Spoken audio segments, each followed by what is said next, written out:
Hey everyone. So I'm here to talk about keeping your routine while and your sanity while enjoying the holidays. So I hope everyone's having a good day and you're getting ready to enjoy your evening.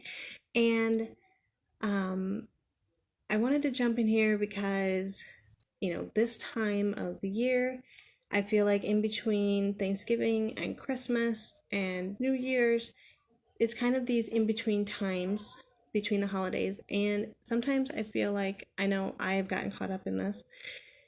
There's a huge to-do list, there's all these things that you're trying to get done, there's you know expectations, there's preconceived ideas on what the holidays should look like, and maybe peer pressure or in with moms, like the mom shaming or the mom guilt that comes around, or just like the Instagram, Pinterest looks that we feel like we need to have, and that can put a lot of stress, on this in between time during the holidays and our preparation for the holidays. And I just wanted to come in here and help give a couple little tips that I have found that have helped me to take a step back and really look at it and keep my sanity during these times. And so,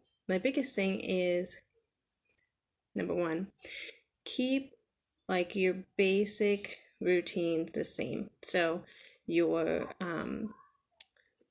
when you wake up, when you go to bed, your kids' bedtime routines, your meal times, keep your meal times and snack times like as close to your normal routines and times as you possibly can, and put in all of the other stuff in between those things. So kind of, I know for myself, I know my kids are still pretty young, we're only in the preschool ages, so I don't have as rigorous of a school schedule, as a lot of families do.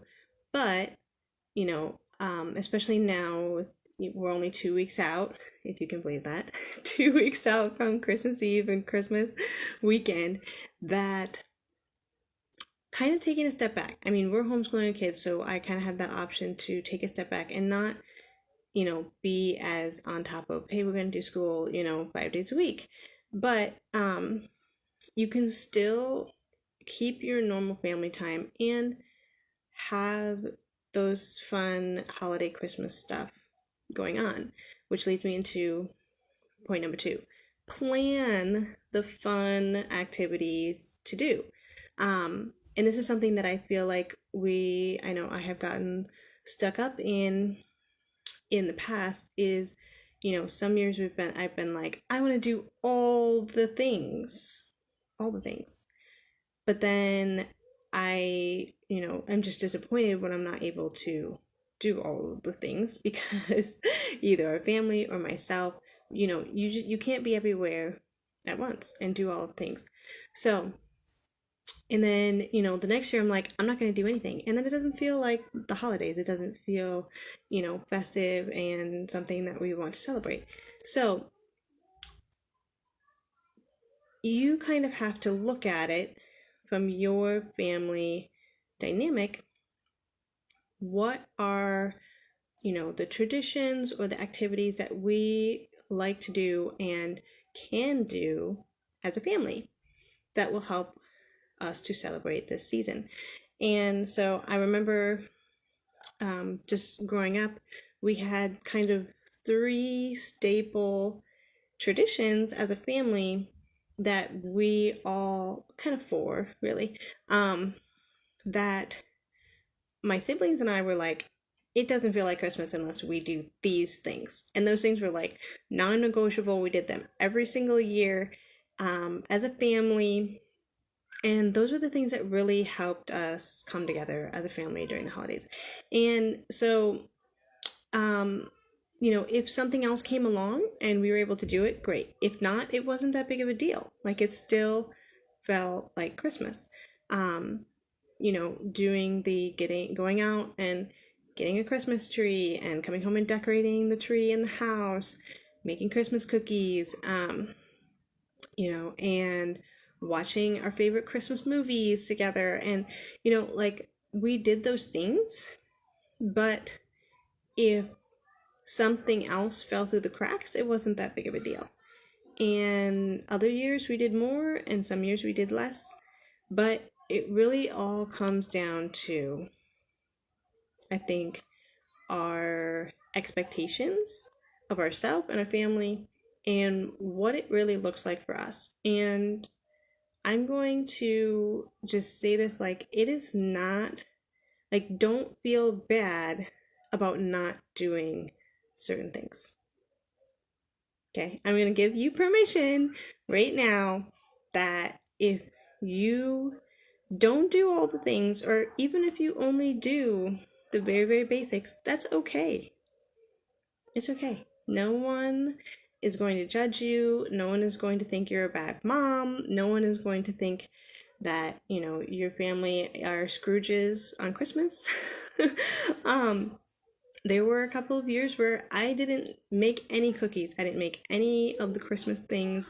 We barely had a tree up that had decorations on it. And it was still Christmas. And it was, our family. And we had a great time. And, we celebrated Christ's birth. And we went to church. And it was still Christmas. So, I just wanted to put that in there. The last little thing I want to say is that take a deep breath and really take a step back and think about what the season, what Christmas really means, and give yourself the breathing room to really reflect on those things, especially in the last couple weeks here before we get to Christmas. And because I know Christmas Day comes and goes really quickly, and we feel like it goes by even quicker if we don't have the mental capacity and to really be present in the moment. So take a step back this week, maybe plan this weekend or the next week to give yourself a planned break in between all of these activities and the fun things. So I just wanted to encourage you, and I hope you have a good Friday evening, and I'll see you next time.